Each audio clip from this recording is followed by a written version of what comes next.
Let's have a look at where the candidates' declared support is at the moment. We started with that, didn't we? The Transport Secretary, Grant Shapps, has the backing so far of 8 MPs. Former Health Secretary Jeremy Hunt has 13, or just hearing there from his one of his campaign team that he has enough to get through to the second round, which would mean 30. Sajid Javid resigned from the job last Tuesday. He's currently in the support of 11 MPs declared, the bookie's favourite. The former Chancellor, Rishi Sunak, 38 declared supporters, so he would seem to be well over the line so far. Attorney General Suella Braverman was the first candidate to announce, kind of. She has 11 backers. The chair of the Foreign Affairs Committee, Tom Tugendhat, he has 20 supporters so far. Former Equalities Minister, we're still going, Kemi Badenoch, she has 13. The International Trade Minister, Penny Mordaunt, she has 22. The new Chancellor, Nadhim Zahawi, who started his campaign yesterday, has 14 declared supporters. The Home Secretary, Priti Patel, still expected to declare at some point. She's apparently got 9 declared supporters. And the Foreign Secretary, Liz Truss, has 15. One more. The surprise contender, newly appointed Foreign Office Minister, Raymond Chistey, has no recorded supporters as yet. Brandon Lewis is here, former Secretary of State for Northern Ireland. Would you give him a job? Give who a job? Mr Chistey. Oh, look, if we're in the position where... Poor chap. I mean, nobody. It's like the last kid to be picked at football. As I know full well over the last 10 years or so in government, we all serve with the pleasure of the Prime Minister, and that's one of the reasons I'm supporting Nadhim is I want somebody as Prime Minister who I believe has got the right judgment to choose the right team to lead the country forward, and that'll be a decision for him when the time comes. How many supporters has he got? More than 14. I'm very happy that we'll be able to... supply the signatures and go through the first round of voting. And then obviously things will change because other colleagues will sadly not be able to get the number of votes that they need, and people will then vote for other people. And we'll see as we go through rounds 2, 3 and 4. But I have to say, for the feedback we're getting from colleagues, we're confident we've got a good campaign, and I certainly think we've got a good principal, a good candidate in Nadhim Zahawi. So you've got more than 20? Oh, yes, yeah. Do you have more than 30?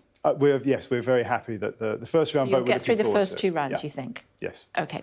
You say that you support him because you think that he's going to be the best person for Prime Minister. What do you say to those who say he's an absolute Brutus who stabbed the Prime Minister in the back 24 hours, 36 hours after getting the job?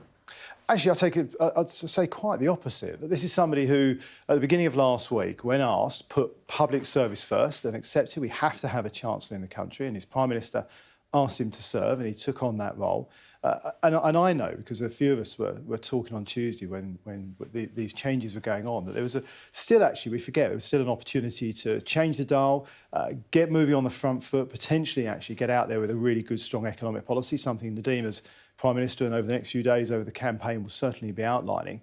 Things definitely shifted on Wednesday, and what Nadhim did, I think, actually shows the strength of his character and actually how genuine he is. He and the Prime Minister have known each other a very, very long time, and he was one of those who went to see the Prime Minister on Wednesday and talked to him about the situation and was very clear with him. And I think that shows the strength of character. But he was also very clear and determined that the country does need a Chancellor. We need to do everything we can to stabilise the markets, grow our economy, and he has a duty to the country to do that. And I think he's been doing that. Actually, even over the last few days, he's been balancing the work, obviously talking to colleagues and MPs, but still making sure that he's got the time in to actually help and support the country economically. He's too rich to be Prime Minister. He doesn't even know how much money he's got. Well, that's not actually the point. I think the point Nadhim was making the other day was that anybody who's been in business will know that, first of all, market shifts, so things can change. And one of the problems in politics is we give a figure on something and it shifts because the market shifts, and suddenly people say we've got a figure wrong when we haven't. It's just these things shift around. Look, the reality is he is a successful businessman. This is somebody who grew a business from nothing. He has had failures in his career. Most good businessmen, and I've run businesses, you've had good business decisions, bad ones. The trick is, can you learn from them and grow? And Nadhim Zahawi has shown that he can grow a good business, he can deliver for that business. He's done it in government with the vaccine rollout so successfully, and at the Department of Education. It's exactly why I think he's the right person to lead our country. How concerned are you, though, that he might be over-promising? He says he's going to pay for all the taxation cuts by creaming 20%, or cutting, let's say, 20% off the workings of government. I mean, that can't work, surely. Well, actually, it can. And look, have you costed it? Yes, no. It's absolutely costed. I mean, Nadhim will be outlining further details behind the economic policies over the next few days. That Nadhim has been focused on doing his job as Education Secretary, and over the last week or so, as Chancellor. So, you know, all of these things will be developing over days here, but this is absolutely costed. And what he has taken the decision on is from his experience at the Department of Education, where by cutting and cracking down on waste, he was able to find 20% of savings. I've done this in departments myself as well. We were doing the same at the Northern Ireland office, purely on dealing with some of those... It's going to impact on services, cutting 20%. No, the important thing is to make sure it is not impacting on services. The civil service has grown by almost 100,000. You've been in power for 12 years, so how could you have allowed business, the departments to get so flabby then? Well, what happened in the early days, and I can remember this, I remember at the Department of Communities and Local Government when I was there, we reduced our costs by about 40%. As we've gone through Brexit, particularly through the pandemic, the civil service itself has grown again. What we've got to do is make sure, as Conservatives and fiscally sensible, we are focused on bearing down on costs, but still delivering those good outputs. And what Nadhim has put absolutely at the front is helping people deal with these challenges that we're seeing around inflation, the big costs that are coming through energy, the big costs that are coming through food price rises, putting more money in people's pockets so we bear down on inflation whilst helping people have more money to be able to run their lives. Paul Johnson, the director for the Institute for Fiscal Studies, already slapping him on the wrist, saying, don't be talking about tax cuts. The budget is where you talk about tax cuts. And what we want to be able to do is be in a position where we have Nadhim as Prime Minister with a Chancellor who will be able to set out those tax cuts in detail at a budget. But I think it is right. When you're running to be leader of the Conservative Party, when we're in government, you're running to be the Prime Minister and setting out for people, both parliamentary colleagues and the wider public, that in Nadhim we have somebody who understands what matters to people, what people want to see. Yes, he wants to make sure we're safe and secure at home and abroad, where we're seeing war on our continent with Putin's violent invasion in Ukraine, but also dealing with those day-to-day issues. And I say that means putting more money in people's pockets, but not just for individuals, but understand that businesses create jobs and security for people. And that's why I want to make sure that business can grow and actually create an environment where businesses will want to invest even more in the UK.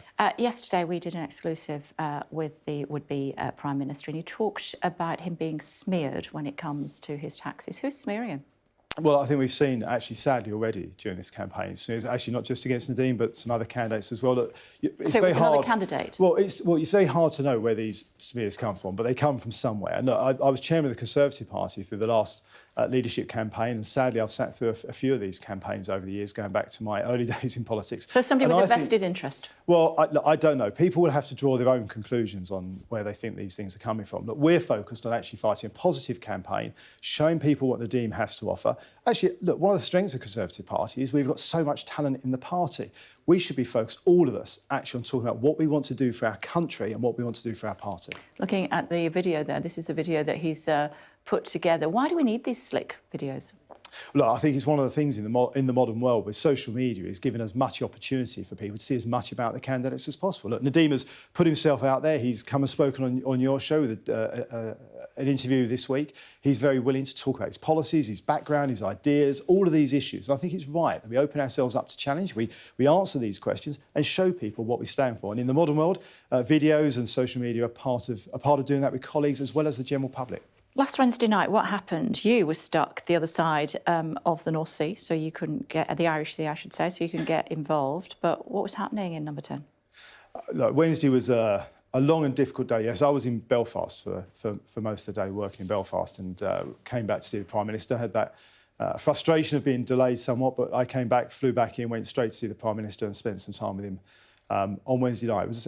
For me, it was very difficult. You know, this is a Prime Minister who got an overwhelming mandate in 2019. I think he had, I understand his view that he had the right to see that through, and I think that mandate showed great promise for us, but it wasn't to be. The reality is the parliamentary party had taken a view, and I outlined that to him, and he on Thursday took the decision that it was time for him to stand down and give way to somebody else. And that's why, at that point, later on Thursday and Friday, Nadhim and I had a conversation. I think he made the right decision in running. I want somebody to be Prime Minister who would drive this country forward in a positive way. And did you try and withdraw your resignation and the Prime Minister said no? No.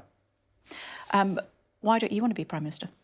Because I think we've got in Nadhim Zahawi somebody who is a really good man. I mean, he is a good man. He's somebody who's got a proven track record. I'm very, very proud to be able to support him and work on and run his campaign with him. He's a great communicator. He understands not just that we need to help people, but to help people in a way that people can understand and get these messages out there and get the money to people in a way that is clear-cut, that makes a difference to their lives every day, whilst being also clear that we have a long-term plan for the wider growth of our country and the benefit of the people and their families. We are out of time, but a thought for the people of Northern Ireland. Look, I hope we see government restored in Northern Ireland as quickly as possible. I think that's the best thing we can do for the stability of Northern Ireland. I hope all the parties will come together, get Stormont elected. There's a lot of money in Northern Ireland. I've got record funds for Northern Ireland. I want to see that spent again to help people and businesses in Northern Ireland. Great to talk to you, Mr Lewis. Thank you very much indeed for joining us. Thank you.